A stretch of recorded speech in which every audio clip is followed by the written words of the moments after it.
कैसे हो सभी। आज हम डिस्कस करेंगे चैप्टर 4 केमिकल काइनेटिक्स के एमसीक्यू। बहुत अच्छा चैप्टर है और सम्स भी इसके काफ़ी अच्छे हैं और वेटेज भी बोर्ड की एग्जाम में इसका ज़्यादा होता है। देखो बहुत ध्यान से सारे एमसीक्यू प्रिपेयर करेंगे। हमारा पहला एमसीक्यू है, प्रक्रिया वेग निम्न में से किस पर आधार रखता है।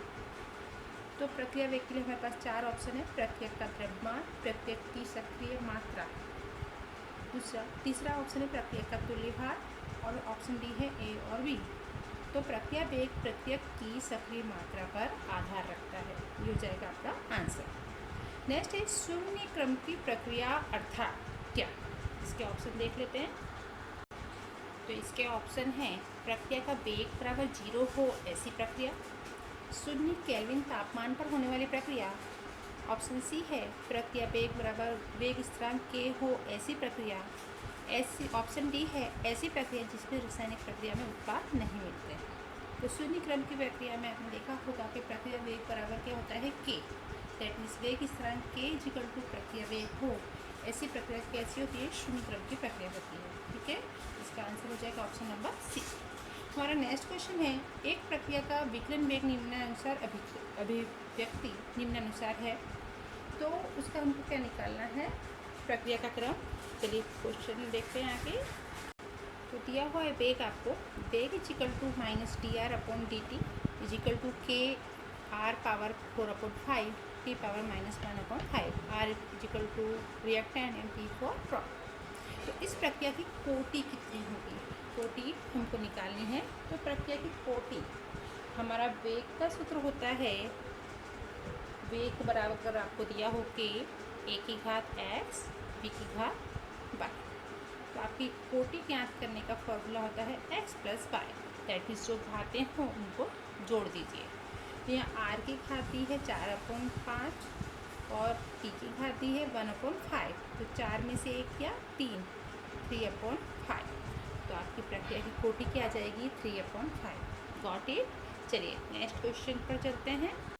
हमारा नेक्स्ट क्वेश्चन है, अधिकांशतः शून्य कोटि की अभिक्रिया किस प्रकार का निकाय रखती हैं, खुला निकाय, समांग निकाय, स्मांग या उपरोक्त सभी। इसे प्रणाली भी कहा जाता है, खुली प्रणाली, समांग प्रणाली, स्मांग प्रणाली या उपरोक्त सभी।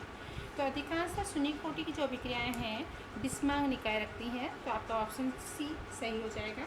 नेक्स्ट क्वेश्चन है, प्रथम क्रम की प्रक्रिया के लिए लॉग के वर्सेज 1/t का आलेख खींचने पर सीधी रेखा के ढाल का मूल। बेटा मोस्ट इंपॉर्टेंट क्वेश्चन है, कई बार बोर्ड में आ चुका है। तो आपने अगर ये थियरी पढ़ी होगी, शून्य कोटि की अभिक्रिया और प्रथम कोटि की अभिक्रिया के लिए वेग अचलांक का सूत्र याद कीजिए, ये 4 मार्क्स के लिए वो क्वेश्चन भी इम्पॉर्टेंट है। इसमें आपको तुरंत ख्याल आ जाएगा कि इसका आंसर क्या होगा, option number c, that is -EA/2.303 r. Okay, चलिए नेक्स्ट क्वेश्चन की तरफ चलते हैं। नेक्स्ट क्वेश्चन है, आर्हेनियस के आलेख में आंतरछेद का मूल्य क्या है। तो आर्हेनियस समीकरण देखेंगे आप, आर्हेनियस के समीकरण में तुरंत आपको आंतरछेद का मूल्य मिल जाएगा ln_A। तो आपका ऑप्शन नंबर बी है ln_A, दैट इज द आपका राइट आंसर है वो। नेक्स्ट है, प्रक्रिया वेग स्थिरांक k का 175, k का मूल्य 175 लीटर स्क्वायर मोल की घात -2 सेकेंड इनवर्स है, तो प्रक्रिया का क्रम क्या होगा। तो आप ये कैसे पहचानोगे, ये आपको पहचानना है इसकी इकाई से, दैट इज लीटर की घात 2 इंटू मोल की घात -2 और सेकेंड इनवर्स। आप सारी शून्य कोटि, प्रथम कोटि और प्रथम कोटि की प्रक्रिया, द्वितीय कोटि की प्रक्रिया और तृतीय कोटि की प्रक्रिया की बुक में कोष्टक दिया हुआ है, उसकी इकाइयाँ देखेंगे तो उस पर से, क्योंकि इससे हमको वैल्यू से कुछ मतलब नहीं, हमें ये यूनिट देखना है, यूनिट किस प्रक्रिया का दिया हुआ है। यहाँ पर ये यूनिट है तृतीय क्रम की प्रक्रिया का, तो आपका ऑप्शन नंबर डी यानी आपका सही आंसर होगा, प्रक्रिया का क्रम क्या हो जाएगा, तृतीय क्रम। ठीक है, चलिए नेक्स्ट क्वेश्चन। 8वां क्वेश्चन है, ऊष्मा शोषक प्रक्रिया के लिए, ऊष्मा शोषक प्रक्रिया के लिए कौन सी शर्त सही है। तो E > B EA - EAR, EA और ER के बीच कोई संबंध नहीं, और डी है EA > EAR। तो ऊष्मा शोषक प्रक्रिया के लिए आपका सही आंसर हो जाएगा option number D, EA > EAR।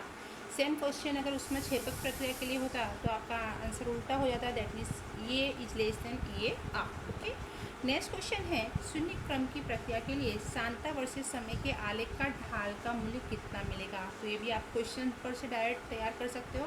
ढाल का मूल्य मिलता है -k, तो इसमें आपका ऑप्शन नंबर ए सही आंसर होगा। -k ढाल का मूल्य मिलता है आपको शून्य कोटि की अभिक्रिया के लिए। हमारा नेक्स्ट क्वेश्चन है द्वितीय क्रम की प्रक्रिया के लिए k की इकाई। तो आपके पास देखिए 4 ऑप्शन है। मैंने जैसे कहा है कि वो कोष्टक आपको तैयार करना पड़ेगा, तो आपको तुरंत तैयार हो जाएगा। ये इनमें से इकाई में से भी एक क्वेश्चन MCQ में पूछा जाता है, ये गुजकेट में भी पूछा जाता है और बोर्ड की एग्जाम में। तो आपका सही आंसर इसमें हो जाएगा मोल पर litre inverse second inverse. Option A आपका सही आंसर है। नेक्स्ट है एस्ट्रीकरण प्रक्रिया का क्रम खाली जगह है। तो एस्ट्रीकरण थियरी में कौन सी प्रक्रिया में दिया हुआ है। छद्म प्रथम कोटि की अभिक्रिया में एस्ट्रीकरण का उदाहरण है। आभासी प्रथम क्रम की प्रक्रिया भी जिसे कहते हैं।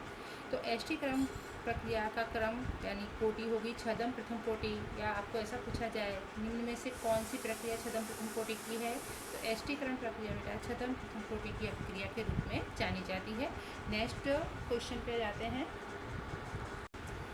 हमारा नेक्स्ट क्वेश्चन है प्रथम क्रम की प्रक्रिया का अर्ध आयुष्य समय क्या होता है। तो इसके लिए 4 ऑप्शन दिया है। सांद्रता के समानुपात में, सांद्रता के व्यस्त अनुपात में, सांद्रता से स्वतंत्र और सांद्रता के वर्ग के व्यस्त अनुपात में। तो आपको अर्ध आयुष्य समय याद हो प्रथम क्रम की अभिक्रिया के लिए, तो T1 आपका फॉर्मूला होता है 0.693/K। तो ये क्या होता है, सांद्रता से स्वतंत्र होता है।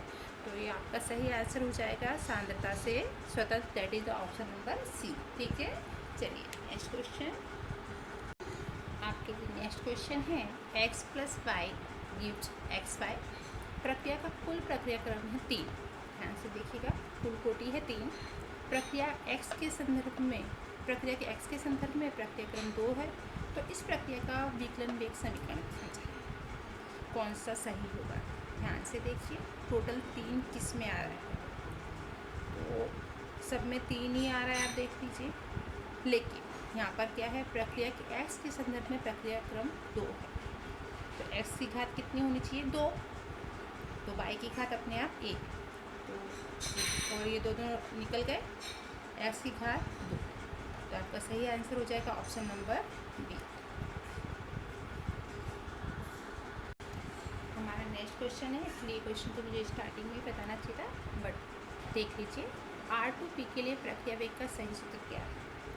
तो जैसे जैसे प्रक्रिया आगे बढ़ती है तो प्रक्रिया की सांद्रता में कमी होती है और उत्पाद की सांद्रता में वृद्धि होती है समय के साथ। और हमने इसका सूत्र का उपयोग और भी क्वेश्चंस में हो सकता है। तो ऑप्शन है आपके पास -ΔR/ΔT = ΔP/ΔT, minus ΔR/ΔT = ΔP/ΔT, minus R/T =ΔP/ΔT और माइनस ΔR/ΔT =ΔT/ΔP। तो ये क्वेश्चन भी बोर्ड में पूछा जा चुका है, गुजरात बोर्ड में। तो आपका सही आंसर हो जाएगा माइनस ΔR/ΔT अब =ΔP/ΔT। तो ऑप्शन नंबर बी आपका सही आंसर है। ठीक है, चलिए नेक्स्ट क्वेश्चन देख लेते हैं। नेक्स्ट क्वेश्चन है शून्य क्रम की प्रक्रिया के लिए T1 हाफ याद करने का सूत्र खाली जगह है। तो शून्य कोटि की प्रक्रिया के लिए T1 आपका फॉर्मूला होता है R0/2K। दैट मीन्स शून्य कोटि की प्रक्रिया किस पे डिपेंड होती है, प्रारंभिक सांद्रता पर डिपेंड होती है। ठीक है, तो आपका ऑप्शन नंबर बी सही है।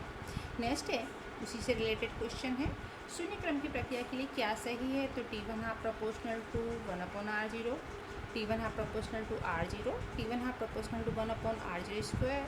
And option number d, T1 half का मूल्य R0 से स्वतंत्र होता है। तो आपका सही आंसर हो जाएगा T1 half proportional to R0, option number b. ठीक है बच्चों, तो इतने क्वेश्चंस की आप प्रैक्टिस करना, इसी तरह के और क्वेश्चन सॉल्व करना। आपको सारी यूनिट्स तैयार करने हैं। K का मूल्य, प्रथम कोटि के प्रक्रिया के लिए ढाल का मूल्य, आंतर छेद का मूल्य, इस तरह शून्य कोटि की प्रक्रिया के लिए, और यूनिट्स सारे तैयार कर लेना। और शॉर्ट क्वेश्चन जिससे प्रक्रिया क्रम दुगना कर दिया गया है, उस तरह के भी MCQ पूछे जाते हैं। तो ये सारे MCQ आई होप आप लोगों को हेल्पफुल रहेंगे। नेक्स्ट चैप्टर के साथ हम फिर मिलेंगे। Okay, bye, take care.